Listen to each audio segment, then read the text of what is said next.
নমস্কার বন্ধুরা, এই মুহূর্তে আছি পটাশপুর থানার অন্তর্গত 12 নম্বর মথুরা অঞ্চলে চন্দনখালি গ্রামে।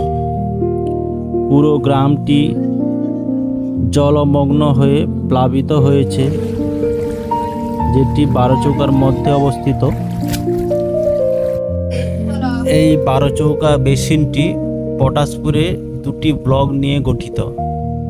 এই বেসিনের সংলগ্ন বহু গ্রাম আছে, যেই গ্রামগুলো প্রত্যেক বছর বর্ষাকালে জলমগ্ন হয়ে যায়। তাই এর স্থায়ী সমাধানের জন্য প্রশাসনের কাছে দৃষ্টি আকর্ষণ করছি। আপনারা একটু ভেবে দেখবেন এই গ্রামগুলির দিকে।